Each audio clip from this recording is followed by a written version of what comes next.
ሰላም የኖት ህይወት ቤተሰቦች እንደምናላችሁ እንኳን ወደ ቻናላችን በሰላም መጣችሁ እንላለን። የዚህ ፕሮግራም አዘጋጅና አቅራቢ ጌትሽ አዲስ ነኝ። ውድ የፕሮግራማችን ተከታታዮች እንግዲህ ሰሞኑን በሀገራችን ኢትዮጵያ በምድራችን ኢትዮጵያ የጥምቀት በዓል እንደተከበረ ሁላችንም እናውቃለን። እንግዲህ በዓሉ ላይ በእውነት ትርኢቱ በጣም ደስ ይላል። ሰዎች ነጭ ልብስ ለብሰው ትርኢት ሲያሳዩ በመንገድ ላይ ማየት በጣም ነው የሚያስደስተው። በተለይ በልጅነት እድሜ እኔ ራሴ በጣም ኢንጆይ የማደርገው በጣም የምደሰትበት እንደ ትልቅ በዓል የማየው ነው እና በኋላ እንግዲህ ያው ሰው በልጅነት የሚያስበውን ነገር ሁልጊዜ በልጅነት አስተሳሰብ አይቆይም እና ማደግ አለ፣ መብሰል አለ። ከዛ በኋላ ጥያቄዎች ይመጣሉ በልባችን ውስጥ እና በኋላ እንግዲህ ይሄ ነገር ለምንድን ነው የምናደርገው? ይሄ ነገር ለምንድን ነው የሚደረገው? የሚለው ነገር መቼም ሁላችንም አእምሮ ውስጥ የሚጠይቅ ይመስለኛል። እና አንዳንዶቻችን ለተጠየቅነው ጥያቄ አእምሯችን ለጠየቀን ጥያቄ እውነተኛው መልስ ያገኘን ሰዎች ልኖር እንችላለን። አንዳንዶቻችን ደግሞ ጥያቄው አለ ግን መልሱ የለም። በእንደዚህ አይነት ሁኔታ ብዙ ዓመት የገፋም ብዙ ሰዎች እንኖራለን ብዬ አስባለሁ። ትልቁ ነገር ባህልና ሃይማኖት አብረው ሲሆኑ በጣም ከባድ ነው። ከባድ ነው ማለት ምን ማለት ነው? የእግዚአብሔር ቃል ወይንም እምነት በእግዚአብሔር ቃል ላይ የተመሰረተ ነው። ባህል ደግሞ እዛ አካባቢ በሚኖሩት ሰዎች በስምምነት የሚደረግ በስምምነት የሚወጣ ባህል ተብሎ ይቆጠራል። የኛ ባህል ይሄ ነው፣ እኛ በዚህ እናምናለን፣ ይሄንን ስናደርግ ደስ ይለናል ብለው ሰዎች ይሰበሰቡና ከዛ በኋላ ባህላችን ይሄ ነው ይላሉ። በዛ አግሪ አድርገው ይሄዳሉ። ግን ወደ እምነት ስንመጣ ግን በተለይ ደግሞ ወደ እግዚአብሔር ቃል ስንመጣ ክርስቲያን ከተባልን ወይ ደግሞ የክርስትናን ሕይወት እንከተላለን እኛ ክርስቲያኖች ነን ካልን የክርስቲያን ሁልጊዜ መመሪያው የእግዚአብሔር ቃል ነው ወይ ደግሞ በቀላሉ መጽሐፍ ቅዱስ ብለን እናምናለን። በምናደርጋቸው ነገሮች ክርስትናን ሪፕሬዘንት ያደርጋል ብለን የምናስባቸው ማንኛቸውም ነገሮች የምንመዝነው በምንድን ነው? መጽሐፍ ቅዱስ ላይ በሚኖረው እውነታ ነው። ስለዚህ መጽሐፍ ቅዱስ ከሚለው ውጪ የሚሆን ነገር ሁሉ ክርስትናን ይወክላል ብሎ ለመናገር በጣም ከባድ ነው እና እንግዲህ ዛሬ ወደዚህ የመጣሁበት አንዱ ምክንያት እኔም በልጅነት ጊዜ ተወልጄ ባደግኩበት ምድር ኢትዮጵያ የጥምቀትን በዓል፣ ፋሲካን፣ እንደዚህ የተለያዩ የሃይማኖት በዓሎችን ልክ ዛሬ ላይ ሰዎች ኢንጆይ አድርገው እንደሚያዩት እኔም ኢንጆይ እያደረኩት አይ ነበር። ግን ሪዝኑን ሳላውቅ እውነታውን ሳልገነዘብ ወይ ደግሞ በጣም ትንሽ የሆነችዋን ቁንጽል የሆነችዋን እውነት ይዤ ነበር መጓዝ የነበረው። ከብዙ ዓመት በኋላ ግን እግዚአብሔር በራሱ መንገድ ወደ ራሱ እውነት ሲያስጠጋኝ ግን በኋላ ላይ እውነተኛ የሆነውን ነገር መለየት ስችል አሁን ዛሬ ላይ በእግዚአብሔር ቃል ሆኜ በፊት ሳደርጋቸው የነበሩ ነገሮችን ትክክል አይደሉም፣ የእግዚአብሔር ቃል ይሄንን አይደግፍም ብዬ ለመናገር ድፍረት አገኘው ማለት ነው። ስለዚህ በፊት ሳላውቅ ማድረጋቸውን ነገሮች ዛሬ በእውቀት ምክንያት አላረጋቸውም። ምክንያቱም የእግዚአብሔር ቃል ካላለ አልቀበለውም፣ አላረገውም። ስለዚህ ነው አሁን ወደ ጥምቀት በዓል ስንመጣ እንግዲህ ቅድም እንዳልኩት በጣም ደስ ይላል። ሰዎች ነጭ ልብስ ለብሰው ትልቅ ደስ የሚል ሰላማዊ ሰልፍ በሚመስል መልኩ ሲሄዱ በሰልፍ ማየት በጣም ደስ ይላል። ግን መሴጁ ምንድን ነው ብለን ወደ መጽሐፍ ቅዱስ ስንመጣ ግን ትርኢቱና መሴጁ ወይም መልእክቱ አይገናኙም። ጥምቀት ከተባለ ጥምቀት ሁለት አይነት ጥምቀት አለ መጽሐፍ ቅዱስ ላይ። የውሃ ጥምቀት አለ ወይ ደግሞ የንስሐ ጥምቀት፣ ሌላው ደግሞ የመንፈስ ቅዱስ ጥምቀት ነው። አሁን ከነዚህ ውስጥ እዚህ ውስጥ አሁን የምናያቸው ትርኢቶች ውስጥ የትኛውን ሪፕሬዘንት ያደርጋል? አሁን የምናያቸው ነገሮች በጥምቀት በዓል ላይ የምናያቸው ነገሮች የትኛውን ሪፕሬዘንት ያደርጋል ብሎ ሰው ቢጠይቅ መጽሐፍ ቅዱስ ላይ ካሉት እነዚህ አሁን ቅድም ከተናገርኳቸው የውሃ ጥምቀትና የመንፈስ ቅዱስ ጥምቀት ሁለቱንም ሪፕሬዘንት የሚያደርግ ምንም ነገር የለም።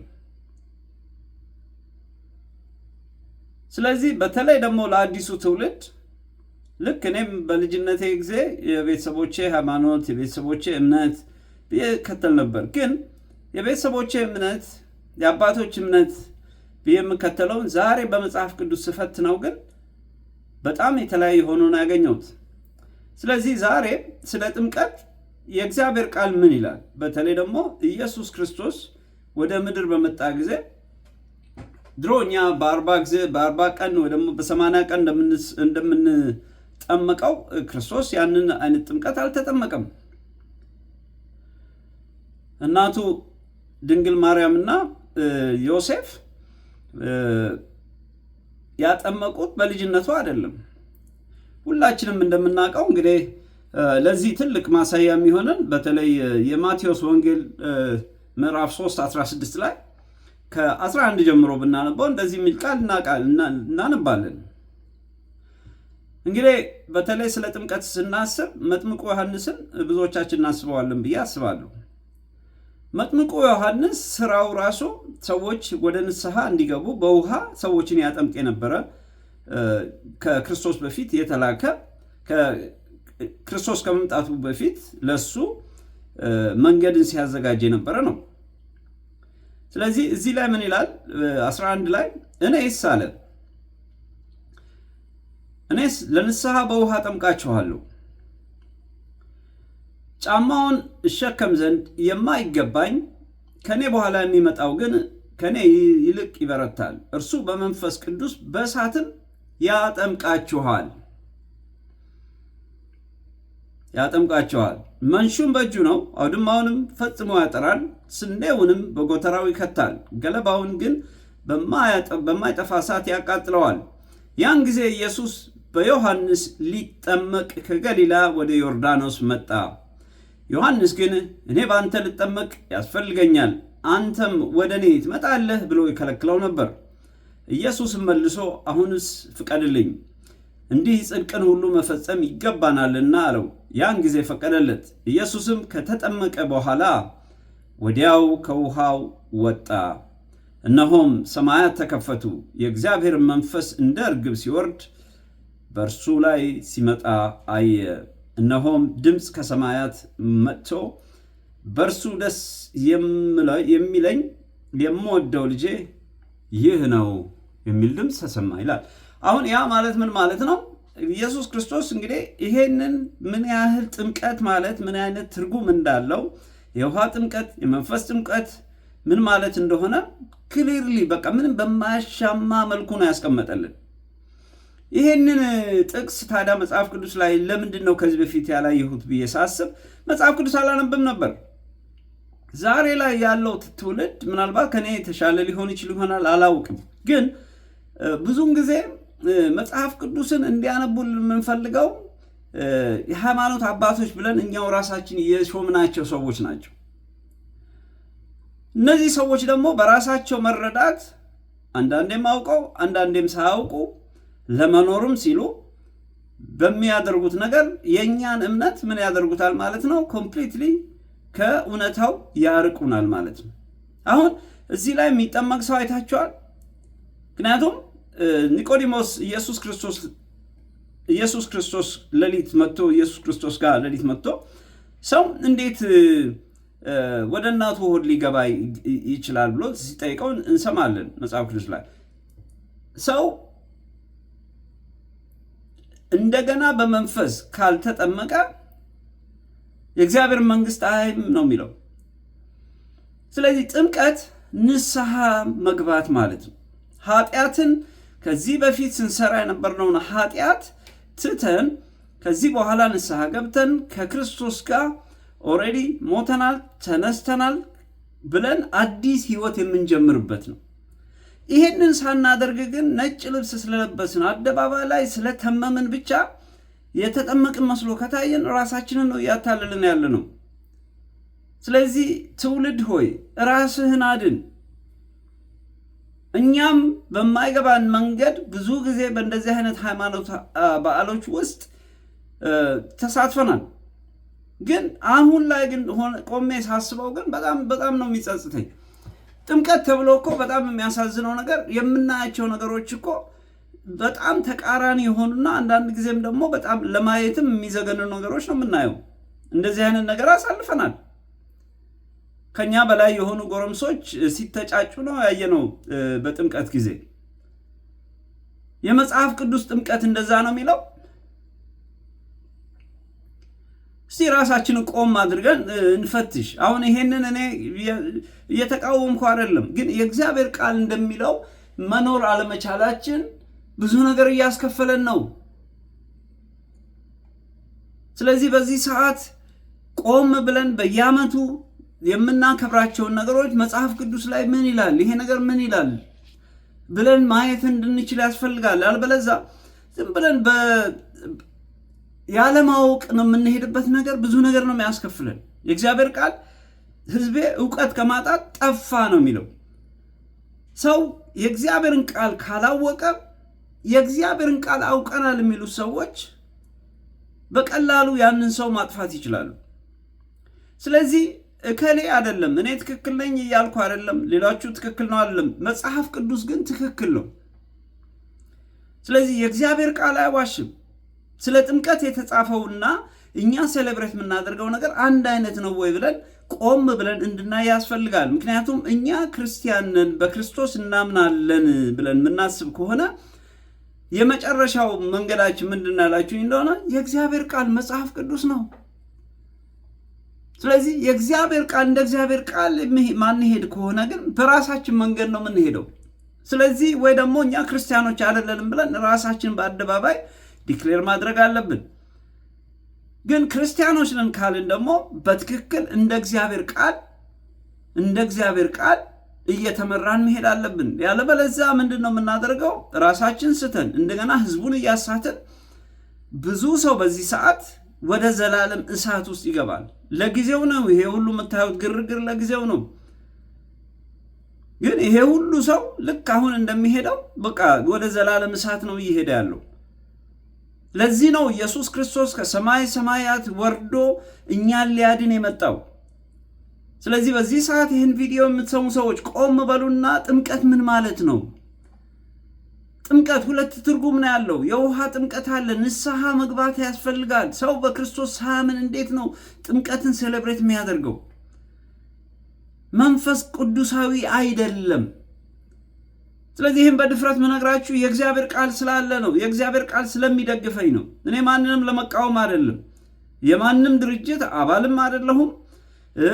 በወንጌልም ደግሞ ለመኖርም የመጣሁ ሰው አይደለሁም። እንግዲህ ብዙ ሰው አሁን ስለ ወንጌል ስትናገሩ ማን ነው ስንዴ የሚሰፍርልህ፣ ማን ነው እንትን የሚያደርግልህ የሚባለው ንግግር ኮመን ሆኗል። ድሮም ሲባል ሰማ ነበር። ግን ይሄ ሁሉ ግን ምንድነው? ጠላት ሰዎችን እያባበለ ወደ ዘላለም ወደማይመለሱበት የእሳት ባህር ውስጥ እንዲገቡ እያደረገ ነው። አሁን የምናያቸው ነገሮች ሁሉ እንደዚህ ናቸው። ስለዚህ በዚህ ሰዓት ይህንን ቪዲዮ የምትሰሙ ሰዎች በእግዚአብሔር ፍቅር ለምናችኋለሁ፣ ስለ ጥምቀት መጽሐፍ ቅዱስ ምን ይላል በሉና ቆም በሉና እዩት። ምክንያቱም ጥምቀት አንድ ነው። ኢየሱስ ክርስቶስ አንዴና አንዴ ብቻ ነው የተጠመቀው። በየዓመቱ አደባባይ ነጭ ልብስ ለብሶ እንደዚህ አልወጣም። መጽሐፍ ቅዱስ ላይ አይልም። ስለዚህ መጽሐፍ ቅዱስ ላይ የማይል ከሆነ ለምንድን ነው እኛ የምንከተለው?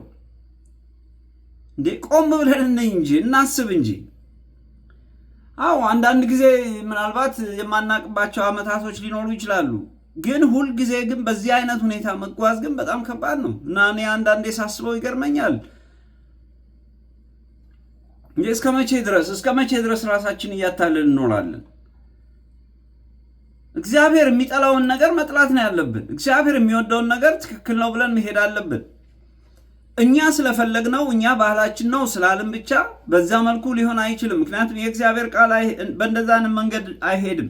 ስለዚህ ስለ ውሃ ጥምቀትና ስለ መንፈስ ጥምቀት የእግዚአብሔር ቃል በተለይ ደግሞ በሐዋርያት ሥራ ምዕራፍ 2 ከ38 እስከ 41 ደግሞ ምን እንደሚል አሳያችኋለሁ። ምክንያቱም በጣም ብዙ ነገር ነው መጽሐፍ ቅዱስ ላይ ስለ ጥምቀት ጻፈው።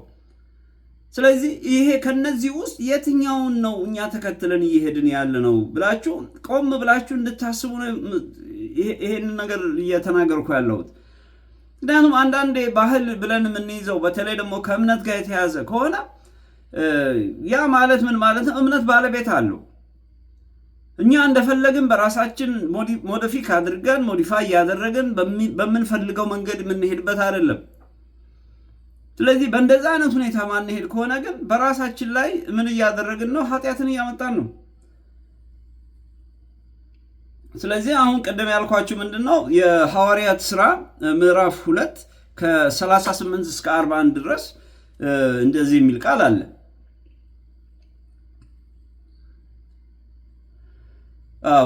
እንዲህ ይላል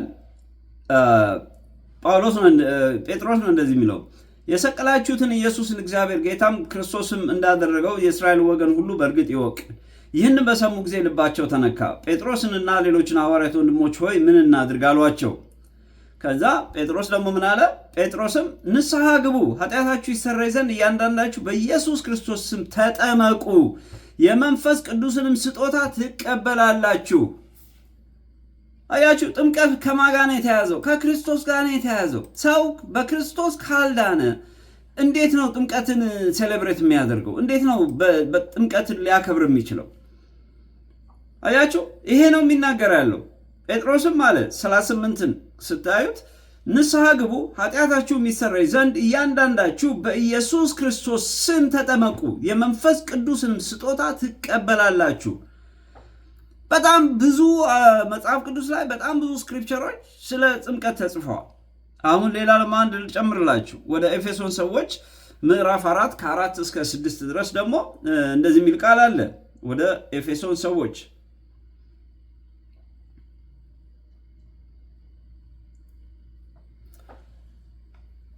ሰዎች ምዕራፍ 4 ከ4 እስከ 6 ኦኬ 4 እስከ 6 በመጠራታችሁ በአንድ ተስፋ እንደተጠራችሁ አንድ አካልና አንድ መንፈስ አለ፣ አንድ ጌታ፣ አንድ ሃይማኖት፣ አንዲትም ጥምቀት፣ ከሁሉ በላይ የሚሆን በሁሉ የሚሰራ በሁሉም የሚኖር አንድ አምላክ የሁሉ አባት ነው።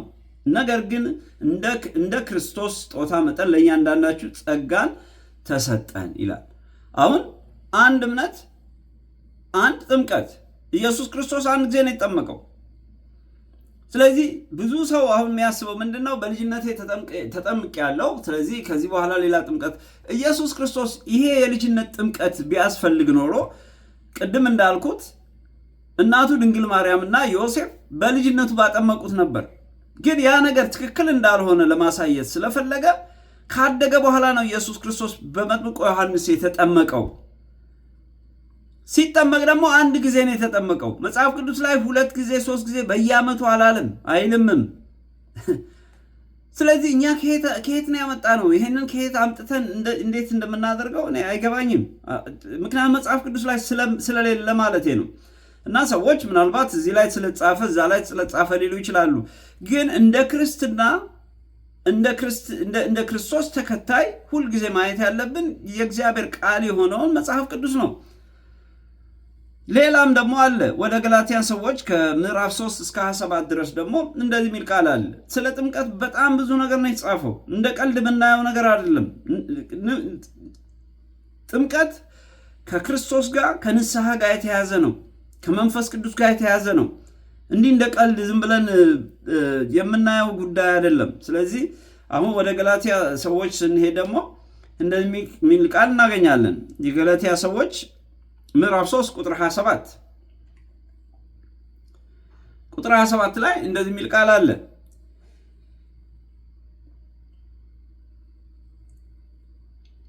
ያ ከክርስቶስ ጋር አንድ ትሆኑ ዘንድ የተጠመቃችሁ ሁሉ ክርስቶስን ለብሳችኋልና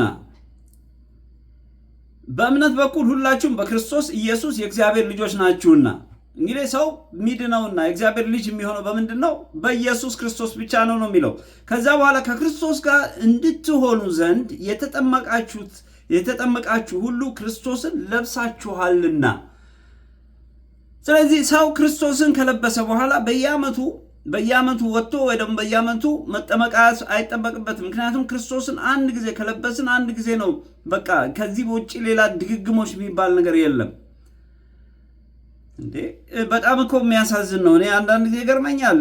ምን አይነት እንትን ነው አንዳንዴ ወጣት በልጅነታችን ያው ብዙ ጊዜ ብዙ ቅድም እንዳልኩት ዲፕ የሆነ ሬቨሌሽን ወደ መገለጥ ላይ ኖረን ይችላል። ግን የጉልምስና ህይወት ሲመጣ እኮ እድሜያችን ራሱ እኮ የሚነግረን እኮ በፊት የነበርነውን አይነት ነገር እንዳንደግመው ቻሌንጅ ያደርገናል። ሌላው ደግሞ እንግዲህ ወደ ሮሜ ሰዎች ምዕራፍ 6 ከ1 እስከ 4 ደግሞ እንደዚህ የሚል ቃል አለ። ወደ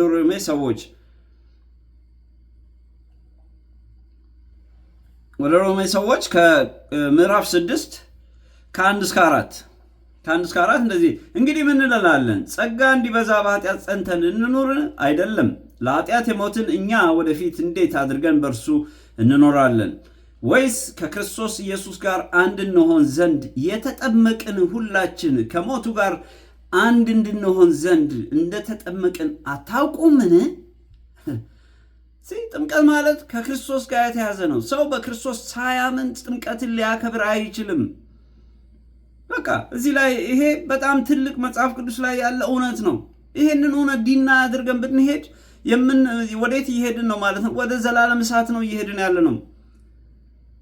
ምክንያቱም በእግዚአብሔር ቤት የእግዚአብሔርን ነገር ካልተቀበልን ወደ ተቃራኒ መንገድ ነው እየሄድን ያለ ነው።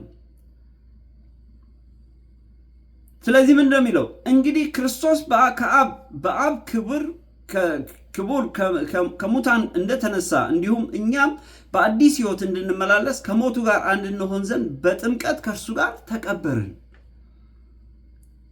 በጣም ሲሪየስ ሜሴጅ ነው።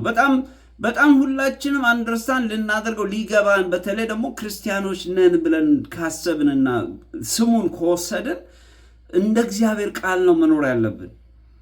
ስለዚህ ለልጆቻችን ለሚመጣውም ትውልድ ማስተማር ያለብን ባህላችን ይሄ ነው ሳይሆን መጽሐፍ ቅዱስ የሚለው ይሄ ነው እያልን ነው ማስተማር ያለብን። ምክንያቱም ባህል ከመጽሐፍ ቅዱስ በላይ አይደለም፣ ከእግዚአብሔር ቃል በላይ አይደለም። ባህልን ሰዎች ይሰሩታል። የእግዚአብሔርን ቃል ግን እግዚአብሔር ብቻ ነው። ከሱ ውጭ ሌላ ማንም ሊሰራው አይችልም። ማንም ሊጽፈው አይችልም። ማንም ሊናገረው አይችልም። ሌላም ደግሞ ስለዚሁ ስለ ጥምቀት ቆሎሲያስ ላይ ብትሄዱ ደግሞ ምዕራፍ 2 ከ9 እስከ 13 ደግሞ እንደዚሁ ደግሞ ስለ ጥምቀት ይናገራል እና በጣም ብዙ ስክሪፕቸሮች መጽሐፍ ቅዱስ ላይ ስለ ጥምቀት ይናገራሉ። ስለዚህ እነዚህን ሁሉ ካየን በኋላ ነው ስለ ጥምቀት መረዳት የሚገባን እንጂ ሰዎች ዛሬ ዓመት በዓል ነው ስላሉን እንዲህ ዝም ብለን ተክተልትለን የምንወጣ ከሆነ ምናደርገውን አናውቀውም። ስለዚህ እንድታውቁ ነው። በተለይ ደግሞ አዲሱ ጀነሬሽን በእንደዚህ አይነት በጨለማ ጉዞ መጓዝ የለበትም። ያንን አይነት ጉዞ በእኛ ይብቃ። ኦኬ፣ አሁን ማነብላችሁ ቆሎሲያስ ምዕራፍ 2 ከቁጥር 9 እስከ 13 ነው። ምን ይላል? በእርሱም የመለኮት ሙላት ሁሉ በሰውነት ተገልጦ ይኖራልና ለአለቅነትና ለስልጣንም ሁሉ ራስ በሆነው በእርሱ ሆናችሁ ተሞልታችኋል። የሥጋንም ሰውነት በመግፈፍ በክርስቶስ መገረዝ፣ በእጅ ባልተደረገ መገረዝ በእርሱ ሆናችሁ ደግሞ ተገርዛችኋል። 12ን ስሙት። በጥምቀትም ከእርሱ ጋር ተቀበራችሁ፣ በጥምቀትም ደግሞ ከሙታን ባስነሳው በእግዚአብሔር አሰራር በማመናችሁ ከእርሱ ጋር ተነሳችሁ። ዋው! ሃሌሉያ! በጣም ደስ የሚል ቃል ነው እና ይሄንን ነገር ነው ሚስ ያደረግነው። እኔ ለብዙ ዓመት ይሄ ነገር ሳይገባኝ ብዙ አቴንሽን ሳልሰጠው ብዙ በጨለማ ተጉዣለሁ። አሁን ግን ከነቃው በኋላ ግን ቤተሰቦቼ እንዲድኑ፣ ወንድሞቼ እንዲድኑ፣ ምንም እንኳን ምናልባት የምናምነውን ነገር ለምን ትቃወማለህ ሊሉኝ ይችላሉ። ግን ያሉትን ይበሉ። ግን እውነት ከመናገር ግን እስከ መጨረሻው ድረስ እቀጥላለሁ። ምክንያቱም እውነት በመጨረሻ አሸናፊ ነው። ውሸት ሲደጋገም ምንድን ነው የሚሆነው? ብዙ ጊዜ ውሸት ሲደጋገም እውነት ሊመስል ትንሽ ይቀርባል። እኛ ጋር አሁን ያለው ነገር ማየው ነገር ይሄ ነው። ኮንፍሮንት ማድረግ ያስፈልጋል። ውሸት ከሆነ ውሸት አይደለም ውሸት ነው ብለን መናገር መቻል አለብን። ራሳችንን እያሳትን ሌሎችንም እያሳትን ራሳችንም ስተን ሌሎችንም እያሳትን የእውነትን መንገድ ከማጣመም መመለስ አለብን። ስለዚህ እንደ እግዚአብሔር ቃል ነው ሰው መኖር ያለበት። ይህን የምናገረው መጽሐፍ ቅዱስ ላይ ስላለ ነው። እኔ ዝም ብዬ በራሴ መረዳት አይደለም እየተናገርኩ ያለሁት፣ ወይ ደግሞ ከጥላቻ ተነስቼ አይደለም እየተናገርኩ ያለሁት። ምነግራችሁ ነገር እናንተ ጋር የተቀመጠው መጽሐፍ ቅዱስ ላይ የተጻፈውን ነው። ስለዚህ በዚህ ሁኔታ እውነተኛውን መንገድ እንድታውቁት ነው። ጥምቀት ምንድን ነው? ለምንድን ነው ማከብረው? በየዓመቱ ለምንድን ነው አደባባይ ላይ ነጭ ልብስ ለብሼ ማሳየው? ምንድን ነው? ለሰው ነው የምኖረው ወይስ ለእግዚአብሔር ነው? እግዚአብሔር በዚህ ምን ይደሰትበታል? እኔስ ምን ተጠቀምኩበት? እኔስ ንስሐ ገብቻለሁ? እኔስ ከኃጢአት ድኛለሁ ብሎ ሰው ራሱን መጠየቅ አለበት እንጂ ስትሪት ሾውማ በጣም ብዙ አይነት ሾዎች እኮ አሉ። ብዙ በየመንገዱ የሚታዩ ብዙ አይነት ትርኢቶች አሉ። ግን ያ ነገር ለእግዚአብሔር ምኑ ይጠቅመዋል? ለእግዚአብሔር ክብር ነው ወይ ይህን የምናደርገው? ነው ለራሳችን ለስጋ ፍላጎት ብቻ ነው የምናደርገው ይህንን? ወይ ደግሞ የተወሰኑ ሰዎች እንዲጠቀሙበት ወይ ደግሞ የተወሰኑ ሰዎች ክብር ዝና እንዲያገኙበት ነው የምናደርገው? ስለዚህ ፕሊዝ ይሄ በጣም ሲሪየስ ነገር ነው እና ነገ በፍርድ ቀን ስትጠየቁ መልስ ከምታጡ ዛሬውኑ መልስ አዘጋጅታችሁ ለዘላለም ሕይወት እንድትዘጋጁ ስለፈለኩ ነው ይህን የምናገረው። ሌላው ደግሞ የሐዋርያት ሥራ ምዕራፍ 1 ከ4 እስከ 5 ደግሞ እንደዚህ የሚል ቃል አለ። የሐዋርያት ሥራ ምዕራፍ 1 ከ4 እስከ 5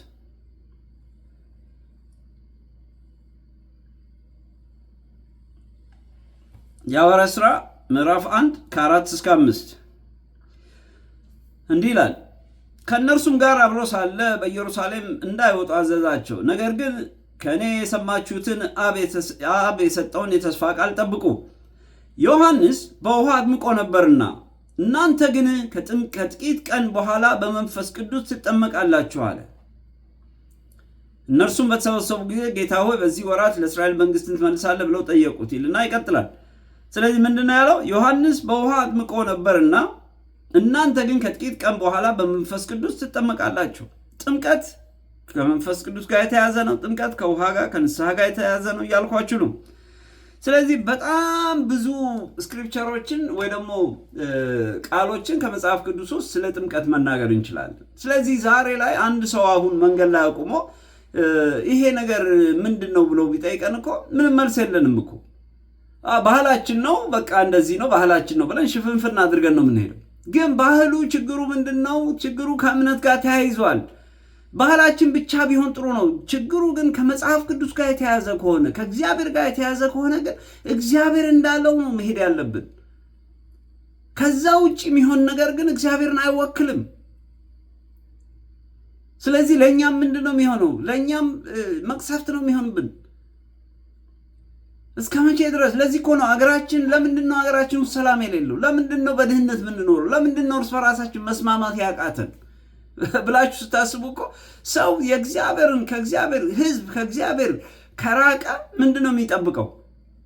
ከእግዚአብሔር ያልሆነ ነገር ሁሉ በሕዝብ ውስጥ እንዲኖር ይደረጋል። ይሄ ነው እየሆነ ያለው እኮ በምድራችን ላይ።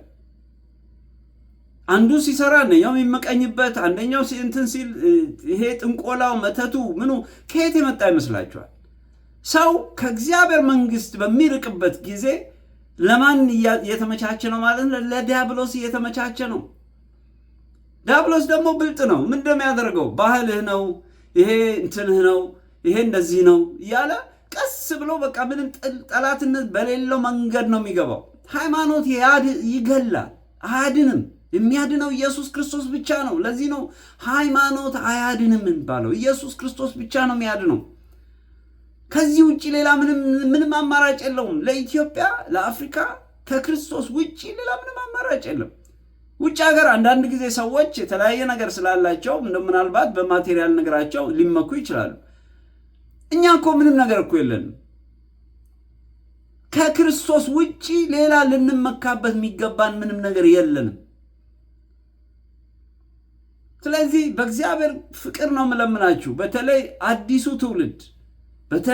ትውልድ ይሄ የእውር ድንብር አይነት ጉዞ በፍጹም መቀረት ያለበት ነው። መጽሐፍ ቅዱስ ምን ይላል? በምናደርገው ነገር ላይ እኛ ክርስቲያኖች ነን ካልን ወደ መጽሐፍ ቅዱስ ላይ ሄደን መጽሐፍ ቅዱስ ላይ ምን ይላል ብለን ማንበብ ያስፈልጋል። ዛሬ አሁን መገናኛ ብዙሃኖች እንደ በፊቱ አይደለም። ሶሻል ሚዲያው በጣም ብዙ ነገር እንድናውቅ አድርጎናል። ስለዚህ ቲክቶክ፣ ዩቲዩብ፣ ሌሎችም የተለያዩ ነገሮችን እንትን ከማድረግ ቆም ብለን የምናደርጋቸው ነገሮች መጽሐፍ ቅዱሳዊ ናቸው አይደሉም የሚለውን ማየት አለብን። ነገ እኮ ልጆች ይኖሩናል። ልጆች ሲኖሩን እነዚህ ልጆች ሲጠይቁን ለልጆቻችን እንዴት ብለን ነው ምንመልሰው እኮ የራሳችን ሐሳብ አይደለም። የእግዚአብሔር ቃል እንደዚህ ይላል፣ እንደዚህ ስለተጻፈ እኔ ማምነው ይሄንን ነው ብለን ነው መናገር ያለብን። በእኛ ጊዜ እኮ ይሄ ነገር እኮ የለም። እኛ ብንጠይቅም እኮ ዝም በል ይሄን አትጠይቅ፣ ለቄሶች ብቻ ነው የተሰጠው ነበር ምንባለው። አሁን ግን እንደዛ አይሰራም። እያንዳንዷን ነገር ብትንትን አድርጋችሁ ጠይቃችሁ አውቃችሁ ትክክል ካልገባችሁና ትክክል ካልሆነ ብላችሁ ካሰባችሁት ትክክል ነው ወደምትሉት ወደ እግዚአብሔር ቃል መጥታችሁ በእግዚአብሔር ቃል እንድትኖሩ በእግዚአብሔር ፍቅር ለምናችኋለሁ። ይሄ የጥላቻ ጉዳይ አይደለም። ሰዎችን የመጥላት ወይ ደግሞ የሆነ ሃይማኖትን አታክ የማድረግ ጉዳይ አይደለም። እንድትድኑ ነው። የዘላለምን ሕይወት እንድታገኙ ነው። በዚህ ደቂቃ ብዙ ሰው ወደማይመለስበት የእሳት ባህር ውስጥ እየተጣለ ነው። ሁላችንም ግድ የሚለን ለዚህ ነው። አንዳንድ ጊዜ ምን አለ አፋችሁን ዝም ብትሉ እናንተ የሚል ብዙ ሰው አለ። ግን እያየን ሰዎች ወደ እሳት ሲገቡ እያየን እንዴት ዝም እንላለን? በጣም ከባድ እኮ ነው። ለሰዎች ያላችሁን ፍቅር እኮ ሰዎች እንደፈለጉ አድርጓችሁ፣ ግን ሰዎች እንዲድኑ ግን ማታደርጉት ነገር የለም። አሁን እሳት ሲቃጠል የሆነ እሳት ሲመጣ የሆነ ቤት ውስጥ ሲመጣ እሳቱ ላይ ያቃጥላችሁ እንደሚችሉ ታውቃላችሁ አለም እንዴ? ግን እዛው ውስጥ ገብቶ ምናልባት ደካማ ሰው እዛው ቤት ውስጥ ካለ ያንን ሰው ማውጣት ነው የሚታያችሁ እንጂ እናንተ እሳት ውስጥ መቃጠላችሁ አይታያችሁም። ስለዚህ አንዳንድ ጊዜ በሚደርስባችሁ ነገር ሁሉ ሰዎች እንደፈለጉ ይበሏችሁ። ዋናው ነገር ግን ሰዎችን ማዳናችሁ ነው። አይኖ በዚህ ሰዓት ብዙ ሰው እንደሚናደድብኝ አውቃለሁ፣ ብዙ ሰው እንደሚበሳጭብኝ አውቃለሁ። ግን ዛሬ ተበሳጭቶ ለዘላለም ቢደሰት ይቀለዋል። ምክንያቱም አሁን የሚሆነው ነገር ብልጭልጭ ነው፣ ጊዜያዊ ነው፣ የሚጠፋ ነው። ስለዚህ በእግዚአብሔር ፍቅር ለምናችኋለሁ፣ እባካችሁ የምናደርገውን ነገር መጽሐፍ ቅዱሳዊ ነው አይደለም የሚለውን እንጂ በየዓመቱ ዝም ብለን እንዴት ነው እየተከተልን ይሄድን ምንም አናቅም። ግን ዝም ብለን ክራውድን እየተከተልን የምንሄድ ከሆነ በጣም ከባድ ነው። በጣም ከባድ ነው። ኑሯችን ሁሉ በጣም ግራ የገባው ነው የሚሆነው። መጠየቅ ምንድን ነው እየተደረገ ያለው? ወዴት ነው የምንሄደው? እኛ ክርስቲያኖች ከሆንን ይሄ ነገር መጽሐፍ ቅዱስ ላይ አለ ወይንስ ኢትዮጵያ ብቻ ነው ይሄ ነገር የሚከበረው? ሌላ ቦታ ይከበራል? ምንድን ነው ነገሩ? ጥምቀት ስንት ጊዜ ነው ያለው? ይሄ ሁሉ ቆም ብለን ማሰብ ያስፈልጋል። እና እንግዲህ በየዓመቱ ይሄ ነገር በሚመጣበት ጊዜ እኔ ከመናገር ወደኋላ አልልም። እስትንፋሴ እስካለ ድረስ ሰዎች እንዲድኑ እናገራለሁ። ስለዚህ ቅዱሳን ሁላችንም በየሄድንበት ባገኘነው አጋጣሚ ለሰዎች መጽሐፍ ቅዱስ ምን እንደሚል ማስረዳት አለብን። ለዚህ ነው ኢየሱስ ክርስቶስ እናንተ የዓለም ብርሃን ናችሁ ያለን፣ የዓለም ጨው ናችሁ ያለን ለዚህ ነው። ምክንያቱም ጨለማና መራራ የሆነ ነገር አለ ማለት ነው በምድራችን ላይ። ስለዚህ ለእንደነዚህ አይነት እንትኖች ነው የተጠራ ነው። ስለዚህ ወንድሞቻችንን ከዘላለም እሳት ማስመለጥ አለብን። አይኖ አንዳንድ ጊዜ ከባድ እንትን ያጋጥመናል፣ ተቃውሞ አለ፣ ጥላቻው አለ። እሱን ሁሉ ተቋቁሞ ነው ኢየሱስ ክርስቶስ እኛን ለማዳን ሕይወቱን በመስቀል ላይ የሰዋው። ስለዚህ ሳክሪፋይስ ከሌለ ኖ ፔን ኖ ጌን ነው የሚሉት ውጪ ሰዎች። ህመም አለ። ህመም ሳይኖር ጌን አይኖርም። ጥሩ ነገር ለማግኘት ሁልጊዜ ፕራይስ አለው፣ ክፍያ አለው። ስለዚህ ዛሬ የሚከፈለን ነገር ግን እኛ ዛሬ የምናያት ህመም ለሰዎች ለዘላለም ደስታ እስከሆነ ድረስ ሁላችንም ወጥተን በድፍረት መናገር አለብን። እግዚአብሔር ይባርካችሁ። ስላዳመጣችሁኝ ጌትሽ አዲስ ሰው ነኝ። በሌላ እንግዲህ እንደ እግዚአብሔር ፍቃድ ደግሞ በሌላ ፕሮግራም እስከምንገናኝ ሰላም ሁኑልኝ ብዬ ሰናበታለሁ። ኢየሱስ ክርስቶስ ትላንትናም ዛሬም ለዘላለም ጌታ ነው። ተባረኩልኝ። መልካም ጊዜ ይሁንላችሁ።